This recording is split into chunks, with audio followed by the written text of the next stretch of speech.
Good morning mga kaibigan, mga boss idol. To this video, ipapakita natin tong maliit nating ginawang backyard farming dito sa likod bahay. Kung ano na yung improvement niya at ilan na yung mga laga natin mga kaibigan, mga boss idol, bago tayo magpakain ng mga laga natin pato at itik. Kaya tara mga kaibigan, mga boss idol, samahan ninyo. Ayan, ganito na kabilis dumami yung mga alaga natin dito sa likod bahay. Mga kaibigan, mga boss idol. Ayan yung mga malilit nating sisiw noon. Ano na, medyo malalaki na rin. Ayan, kaya lang may mga lit tayong alaga doon. Oh. Yung isa doon, medyo malit pa siya. Kasi yung huling napisa mga kaibigan, mga boss idol. Pero itong mga ito,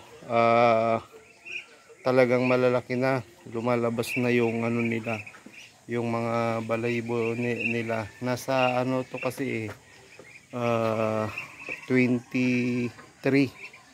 Ayan, yun naman 8. Yan yung mga binukod nating malilit na yan noon. Ngayon ay matataba na. Oh, yan, magpapakain kasi tayo kaya nakanda na. At yung mga nasa bandang side naman na yan mga kaibigan, mga boss idol, kasama yung apat na yon, saktong 20 naman yan.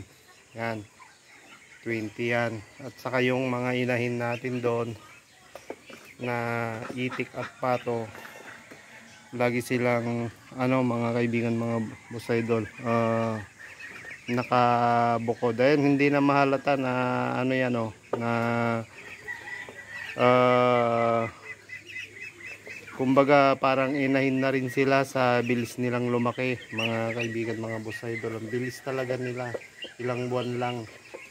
Ayan, kung susumahin kasi to, halos mula nagsimula tayo ng January, halos nasa 80 pieces na yung alaga nating pato at itik. Bilis nilang dumami mga kaibigan, mga boss idol.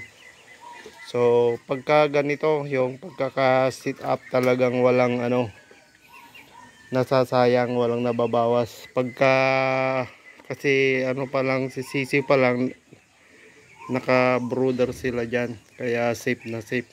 Ayan, yun kasi ang nagiging problema natin minsan, yung ano, sisiw pa lang napapabayaan. Kaya minsan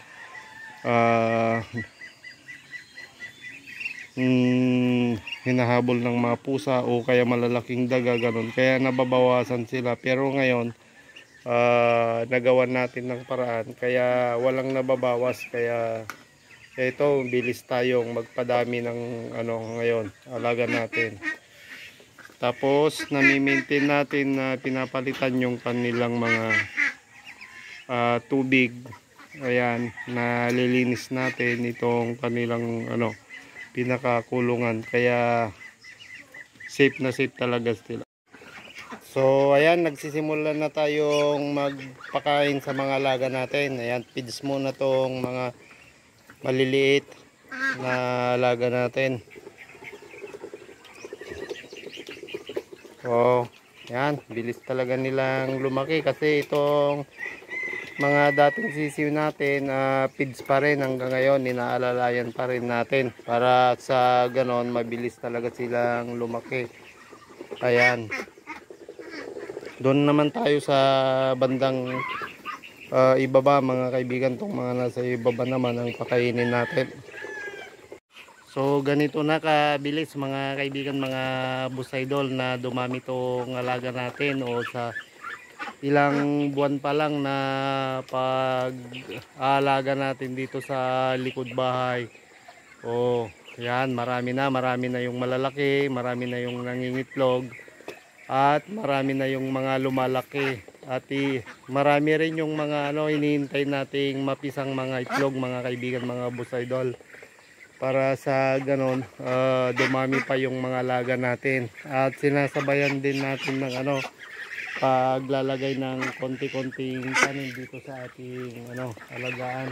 Pero itinaas natin kasi minsan kinakain ng mga alaga natin pagka naabot nila, gaya ng pichay, talong, ayan, sili. Magkaroon man tayo ng mga pangsahog-sahog sa ating gulay, ampalaya, o may bakod lang siya na screen, mga kaibigan, mga busaydol, para sa ganon hindi siya maabot ng mga alaga natin. Ayan, yung iba kasi na pwede na sanang mamunga, naabot nila noon, kaya pinalitan natin.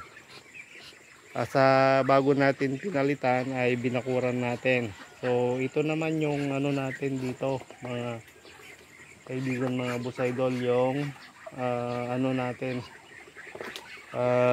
pinagtamnan natin sa ibaba, para sa ganon yung hindi nakasya dito sa loob, dyan natin sa labas. Mas madali kasi tayong kumuha ng pangdilig doon sa may ilog. Ayun.